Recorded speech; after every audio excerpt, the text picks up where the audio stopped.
मंडणगड तालुक्यातील महाप्रळ कुंभारली जलजीवन योजनेतून दूषित आणि दुर्गंधीयुक्त पाणी पुरवठा होतोय। त्यामुळे ग्रामस्थ आक्रमक झालेत आणि 6 फेब्रुवारीला झालेल्या ग्रामसभेत पाणीपुरवठा विभाग पंचायत समिती मंडणगडच्या उपअभियंता जवादे यांनी संबंधित ठेकेदार आणि सहठेकेदार यांना पुढील 20 दिवसात विहिरीतील पाणी उपसा करून परत पाणी नमुना तपासणीसाठी प्रयोगशाळेमध्ये पाठवण्याचा आदेश दिलेला होता।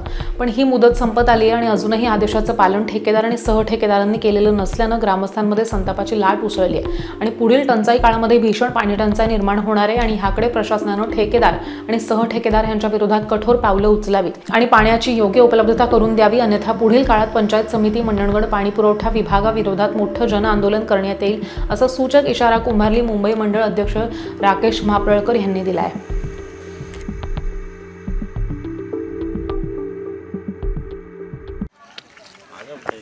नमस्कार, आम्ही महाप्रळ कुंभारली तालुका मंडळ जिल्हा रत्नागिरीचे सर्व ग्रामस्थ महिला मंडळ मुंबई आज इथे जमलो आहोत। कारण गेले खूप 1.5 वर्षापासून ही जलजीवन मिशन योजना चालू आहे।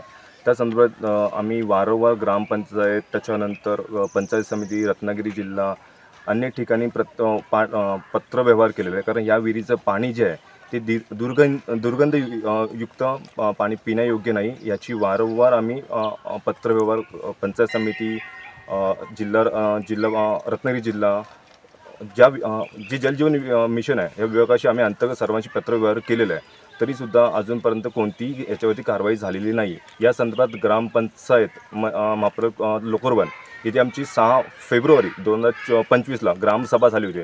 त्या संदर्भात त्या पाण्या खात्याच्या अधिकारीही सुद्धा आले होते।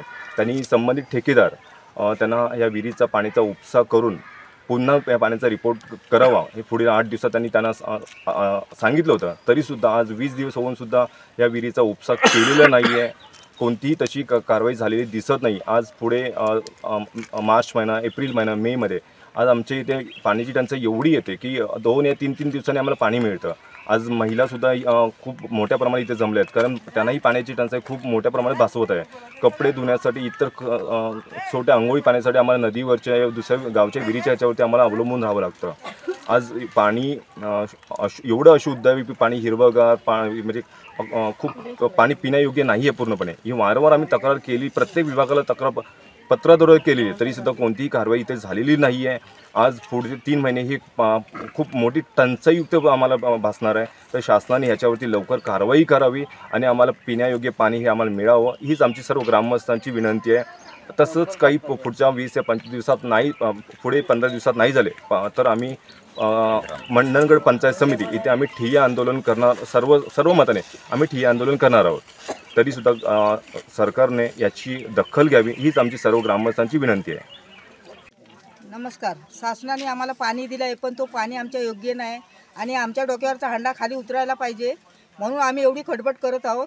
आणि आमचा एकच मार्ग आहे की आम्हाला पाणी स्वच्छ भेटायला पाहिजे, एवढंच आमचं मत आहे सगळ्या महिलांचं।